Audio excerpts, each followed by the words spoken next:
बिस्मिल्लाहिर्रहमानिर्रहीम। अस्सलामुअलैकुम। आप इस वक्त देख रहे हैं एटलांटिक ओशन। 5 लाख मुरब्बा मील पर फैला ये समंदर इंतहाई खौफनाक है। यहाँ जहाज़ आते तो ज़रूर हैं, मगर उनकी वापसी नामुमकिन है। ये जहाज़ बहरी हों या हवाई, ये इस समंदर की गहराइयों में गर्क हो जाते हैं। 1984 में पहली बार विंसेंट गेडीज ने यहाँ होने वाले हादसात के बारे में एक मैगजीन लिखा। विंसेंट ने समंदर में 3 जगहों को जहन में रखते हुए इमेजिनरी लाइन ड्रा करके एक तिकोन बनाई जो फ्लोरिडा, पोर्टो रिको और बरमूदा के मकाम पर हैं। इस तिकोन का नाम भी पहली बार 1984 में बरमूदा ट्राइएंगल सामने आया।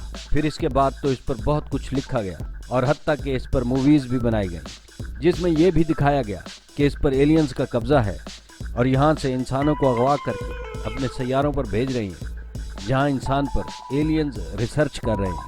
कई लोग इसे मज़हब से भी जोड़ते हैं और अहादीस में इस मकाम का जिक्र भी आया है। वैसे इसके बारे में कहानियाँ तो बहुत हैं, मगर हम इस वीडियो में बरमूदा ट्राइएंगल को साइंस की आंख से और फिर नबी आखिरी उज़्ज़मा हज़रत मोहम्मद मुस्तफ़ा सल्लल्लाहु अलैहि वसल्लम की अहादीस की रोशनी में देखेंगे। साइंसी हवाले के मुताबिक बरमूदा ट्राइएंगल का जिक्र सबसे पहले 1492 ईस्वी में, यानी आज से ठीक 529 साल पहले अक्टूबर के महीने में कोलंबस ने किया। कोलंबस इस रास्ते से गुजर रहा था कि उसे रोशनी की तेज चमक नजर आई, जो उसके लिए अजीब थी, जिसे कोलंबस ने अपने पास दर्ज कर लिया। मगर वक्त गुजरने के साथ साथ ये किस्सा पारीना बन गया। 1492 से 1945 तक समंदर के इस मकाम पर कई हादसात हुए होंगे, मगर हमारे पास उनका कोई रिकॉर्ड नहीं है। 9 जुलाई 1945 को नाइट फ्लाइट ट्रेनिंग के लिए यूएस आर्मी के ऑफिसर थॉमस ने अपने 10 ऑफिसर्स के साथ उड़ान भरी। ये रात 9 बजे का वक्त था। 4 घंटे तक ये उड़ान रिकॉर्ड में रही। फिर इस जहाज़ का टावर सिग्नल से राब्ता खत्म हो गया और इस तरह जहाज़ आसमान से गायब हो गया। अगली सुबह इस जहाज़ के लिए सर्च ऑपरेशन शुरू किया गया, जो 10 दिन तक चलाया गया, मगर इस बदकिस्मत जहाज़ का पता न चल सका। नाज़रीन, जहाज़ में कई ऐसे पार्ट्स होते हैं जो पानी में तैरते हैं, मगर इन 10 दिनों में जहाज़ का कोई भी पार्ट रेस्क्यू टीम को तैरता हुआ ना मिल सका।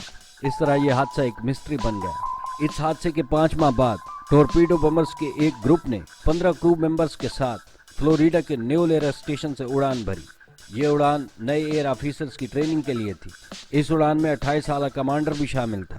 इस फ्लाइट को फ्लोरिडा से ईस्ट में जाना था, जहां एक वीरान जजीरे बहामस में बम फेंककर कुछ दूर आगे जाकर फिर 90 डिग्री पर जेट को मोड़कर 37 किलोमीटर आगे जाकर फिर वापस फ्लोरिडा एयर स्टेशन वापस आना था। इस ऑपरेशन में 2 से ढाई घंटे का वक्त लगना था, इसीलिए इन जेट्स में फ्यूल भी 3 घंटे का ही भरा गया था। सब कुछ ठीक चल रहा था। तमाम जेट्स ने अपना अपना बम हदफ पर गिरा दिया था और आगे बढ़ गए थे। तकरीबन 1.5 घंटा फ्लाइट के बाद तमाम क्रू ऑफिसर्स को घबराहट होने लगी। कमांडर ने तमाम पायलट्स को पोजीशन चेक करने का कहा, तो कोई भी अपनी मौजूदा पोजीशन ना बता सका कि वो इस वक्त कहाँ उड़ रहा है।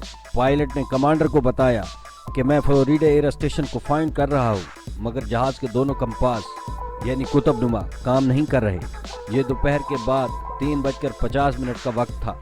अगर पायलट सूरज की सिमत और वक्त की सही तालमेल करता तो वो फ्लोरिडा एयर स्टेशन तक पहुंच सकता था। मगर बदकिस्मती ये कि उस वक्त मौसम बिल्कुल साफ था, मगर अचानक जहाज़ के आगे बादल छा गए और सूरज को तो जैसे बादलों ने निगल लिया था। अब हालत ये थी कि पायलट्स को ना तो सिमत की समझ आ रही थी और ना ही सूरज की, और ना ही सूरज की मदद से अंदाज़ा लगा सकते थे। इस वक्त जहाज़ में सिर्फ 1 घंटे का फ्यूल बचा था। पायलट्स ग्राउंड क्रू को सिग्नल पर सिग्नल भेज रहे थे। इन्हें हर पल की रेडियो फ्रीक्वेंसी दी जा रही थी, मगर वो कुछ भी नहीं कर सकते थे। आखिर फ्यूल खत्म हो गया और एक एक करके तमाम जहाज समंदर में गिरकर गर्क हो गए। उसी शाम 7 बजे एक रेस्क्यू जहाज भेजा गया जो समंदर में लैंड भी कर सकता था। 8:30 तक रेस्क्यू जहाज से सिग्नल और रेडियो फ्रीक्वेंसी राब्ता कायम था, मगर इसके बाद इस जहाज का भी स्टेशन से राब्ता खत्म हो गया और ये जहाज़ भी हमेशा के लिए गायब हो चुका था। इन तमाम जहाज़ों की तकरीबन 100 बार तलाश की गई, मगर इन जहाज़ों का कुछ पता ना चल सका। 70 साल तक ये हादसा राज ही बना रहा और इस अरसा में और भी हादसात रूनुमा होते रहे। इसी तरह 1947 से 1965 तक 20 हादसात रूनुमा हुए। अब सोचने की बात यह है कि हज़ारों फुट की बुलंदी पर उड़ने वाले जहाज़ों को ये समंदर खींच लेता है, तो सतह समंदर पर तैरने वाले बहरी जहाज़ों का क्या होता होगा। इसी तरह कोलंबस ने 1492 में पहली बार यहाँ अजीब होता कुछ देखा था जो रिकॉर्ड में है। उसके बाद से अब तक न जाने कितने हादसा रूनुमा हो चुके होंगे। बहरी जहाज भी कंपास यानी कुतुबनुमा के जरिए सिमत मालूम करते हैं, मगर यहाँ कंपास काम करना बंद कर देते हैं और मौसम में अचानक बदलाव की वजह से तेज और ऊंची लहरें बनती थीं और जहाज उन लहरों की लपेट में आ जाते थे। इन हादसात की जब वजह इंसानी जहन में नहीं आती तो फिर इंसानी जहन खलाई मखलूक या इस किस्म के ख्यालात से घिर जाता है। कोई बड़ी लहर नहीं बन रही, जहाज मजे से तैर कर अपनी मंजिल की तरफ रवां दवा है। आइए अब जानने की कोशिश करते हैं कि ये कैसे होता था। क्योंकि समंदर बिल्कुल शांत है, कोई बड़ी लहर नहीं बन रही, जहाज मजे से तैर कर अपनी मंजिल की तरफ रवां दवा है। मगर जब इस ट्रायंगल में दाखिल होता है तो ज़ाहिरी तब्दीली जो समंदर में होनी चाहिए वो नहीं है। समंदर वैसे ही शांत है, मगर जहाज बिल्कुल ठीक होने के बावजूद समंदर में धंसने लगता है, बिल्कुल वैसे ही जैसे एक इंसान दलदल में धंसता है। और आखिरकार ये समंदर बड़े से बड़े बहरी जहाज को भी निगल लेता है। इन हादसात का शिकार बहरी जहाज़ों को आज तक नहीं खोजा जा सका कि इनका मलबा समंदर में किस जगह मौजूद है। नाज़रीन, हमारे चारों तरफ पेड़ पौधे और इमारतें हैं जिनकी वजह से हम सही सिमत का अंदाज़ा लगा लेते, मगर समंदर में जहाँ चारों तरफ पानी ही पानी हो, वहाँ अगर कंपास भी ख़राब हो जाए तो वहाँ हवाई जहाज़ का पायलट हो या बहरी जहाज़ का कैप्टन, उसे गलत फैसला करने से कोई नहीं रोक सकता। और फिर तारीख में ऐसी गलतियों को पायलट एरर के नाम से दर्ज किया जाता है। नाज़रीन, अब हम मजहबी हवाले से बात करेंगे। डेवल सी यानी शैतानी समंदर के ड्रैगन ट्राइएंगल और बहरे ओकियानूस में मौजूद बरमूदा ट्राइएंगल में कई खसूसियात के यकसा होने की वजह से ममासलत पाई जाती है, जो ये सोचने पर मजबूर करती है कि इन दोनों में कोई शैतानी ताल्लुक जरूर है। दुनिया में ये दूसरी जगह डेवल सी में ड्रैगन ट्राइएंगल है जहाँ कुतुबनुमा काम करना छोड़ देता है। यहाँ भी बहरी और हवाई जहाज़ों के 20 हादसात रूनुमा हो चुके हैं। अब हैरत की बात यह है कि इन समंदरों में इन जहाज़ों को जो सालों से गायब हैं उनको तैरते और सफ़र करते भी देखा गया है। इन समंदरों में बड़ी बड़ी मकनातीसी लहरें पाई जाती हैं जो बड़े बड़े जहाज़ों को तबाह करके निकल जाती हैं। इन समंदरों के ऊपर उड़न तश्तरियों को भी देखा गया है जो नासा के मुताबिक खलाई मखलूक की सवारियां हैं। इन खबरों को यहूदी मीडिया छुपाता है, मगर कुछ लोगों ने जुर्रत करके इन उड़न तश्तरियों और ट्राइएंगल्स के बारे में लिखा, मगर उनको कत्ल कर दिया गया। नाज़रीन कराम, इन दोनों जगहों को शैतान से मंसूब किया जाता है और ये सिलसिला माजी बईद से चला आ रहा है। वजह इसकी ये है कि यहाँ ज़माने कदीम से ऐसी हरकत होती चली आ रही हैं जिनको शैतानी ताकतों के अलावा किसी और से जोड़ा भी नहीं जा सकता। और फिर बैनुल अक़वामी मीडिया जो हर खबर को बर वक्त मुकम्मल और तफसीलन नशर करने का दावा करता है, वो भी इस रात से पर्दा उठाने की बजाय पर्दा डाल रहा है। अब इन तमाम मामलात की खबर सिवाय अल्लाह और अल्लाह के रसूल हजरत मोहम्मद मुस्तफ़ा सल्लल्लाहु अलैहि वसल्लम की और कौन दे सकता है। तो चलिए चलते हैं एक हदीस शरीफ की जानिब जो एक वाक़ये पर मबनी है। हजूर नबी करीम सल्लल्लाहु अलैहि वसल्लम ने अपने तमाम सहाबा कराम को एक जगह जमा फरमाया और फरमाया कि तमीमदारी पहले ईसाई था, वो आया, उसने बैयत की और इस्लाम में दाखिल हो गया। उसने मुझे एक ऐसा वाक़या सुनाया जो इन बातों से मुताल्लिक है जो मैं तुम्हें दज्जाल के बारे में बताया करता था। तमीमदारी ने मुझे बताया कि वो लखम और जजाम कबीले के 30 लोगों के हमराह बहरी जहाज में सफर कर रहा था।